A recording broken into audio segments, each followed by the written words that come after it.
말씀 보겠습니다. 잠언 27장 19절 말씀입니다. 같이 읽겠습니다. 물에 비치면 얼굴이 서로 같은 것 같이 사람의 마음도 서로 비치느니라. 아멘. 잠언 27장 19절 말씀, 물에 비친 얼굴처럼 사람의 비치는 마음이라는 제목으로 말씀 보도록 하겠습니다. 신자는 형제자매와 함께 살아가며 거룩의 열매를 맺는 자입니다. 왜요? 거룩의 열매는 결코 혼자서 맺을 수 없다는 것을 잘 알기 때문입니다. 오늘 본문을 통해서 이에 대해 함께 살펴보도록 하겠습니다. 오늘 잠언 기자는 물에 비치면 얼굴이 서로 같은 것 같이 사람의 마음도 서로 비친다고 말합니다.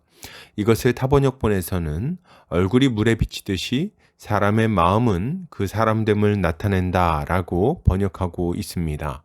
본문은 물에 얼굴이 비치는 것과 사람의 마음을 비교하면서 사람의 마음이 다른 사람을 통해 드러난다는 것을 강조하고 있습니다.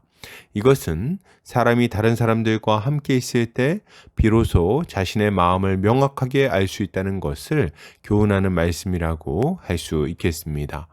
본문은 물에 비치면 얼굴이 서로 같은 것 같이 사람의 마음도 서로 비친다고 말합니다. 여기서 물은 마임이라는 단어인데 물들, 물 등의 의미를 가지고 있어요. 그리고 마음은 레브라는 단어를 사용하고 있는데 속사람, 마음, 정신, 의지 등의 의미를 가지고 있습니다. 그러니까 정리해 보면 물이 사람의 얼굴을 비추어 주는 것처럼 사람의 속사람이 어떠한지는 다른 사람을 통해 알 수 있다는 말을 하고 있는 것입니다. 여기서 우리가 주목할 표현은 물의 얼굴이 비친다는 표현입니다. 사람이 물의 얼굴을 비추어 보면 자신의 얼굴이 어떻게 생겼는지를 알 수 있습니다. 물이 거울과 같이 마주한 사람의 얼굴을 비추어서 보여주기 때문이죠. 지금이야 거울이 흔하게 있어서 언제든지 자신의 얼굴을 선명하게 비추어 볼 수 있지만 당시에는 자신의 얼굴을 보려면 잔잔한 물을 거울 삼아 얼굴을 비추어 보아야 했던 거죠. 사람은 이 물거울을 통해서 자신의 얼굴에 무엇이 묻지는 않았는지, 머리는 잘 정돈되어 있는지 살폈습니다.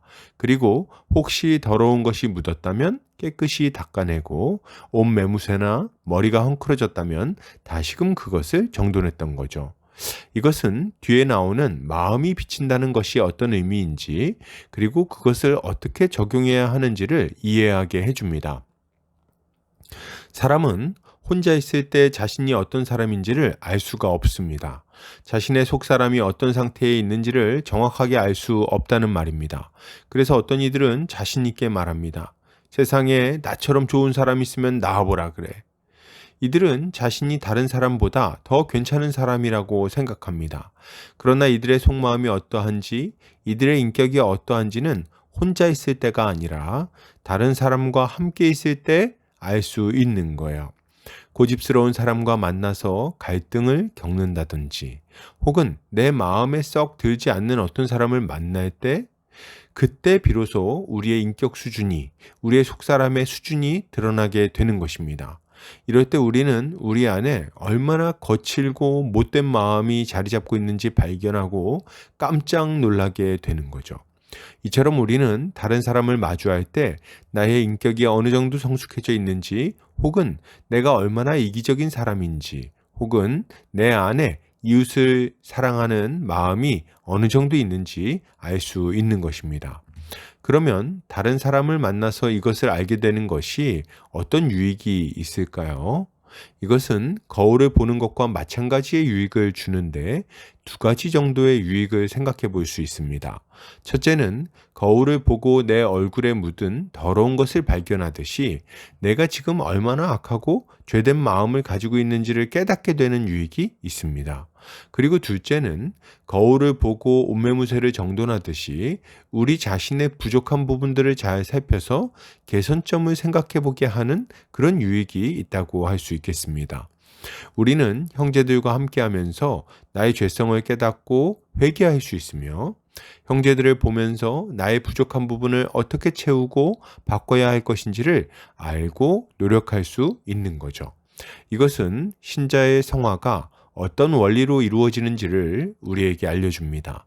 많은 사람들이 혼자 기도원에 들어가서 말씀 보고 기도하면 거룩한 모습이 될 거라고 생각합니다. 그러나 그것은 틀린 생각입니다. 물론 우리가 기도하고 말씀 보는 것은 우리에게 성화의 동력을 제공해주는 필수적인 일이라고 할 수 있어요. 거룩으로 나아가기 위해 은혜의 수단을 우리는 부지런히 사용해야 하는 거죠. 그러나 우리가 기도하고 말씀 보는 이유는 결국 하나님의 뜻에 순종하여 하나님을 사랑하고 이웃을 사랑하는 삶을 살고자 하는 것입니다. 혼자 있어서는 내가 어떤 것을 회개해야 하는지, 어떤 면이 부족하며 어떤 면에서 노력을 해야 하는지 알 방법이 없는 거죠. 우리는 이웃들과 함께 살아갈 때에만 성화를 이루어갈 수 있습니다. 형제와 함께 할 때 거룩의 열매를 맺을 수 있다는 거예요. 내 안에 미움이 있다는 것은 형제를 만나야만 알 수가 있습니다. 혼자 살면서 미움이 무엇인지 어떻게 알겠어요?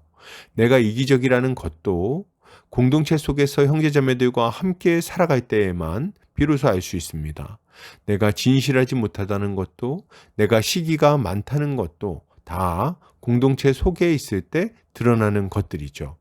반대로 생각해 보면 내가 성장하고 있는 것도, 변화되고 있는 것도 공동체 속에 있을 때 드러납니다.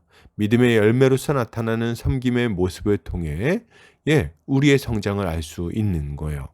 혼자 사는 사람이 이런 것을 어떻게 알 수 있겠습니까? 혼자서 누구를 섬기겠어요?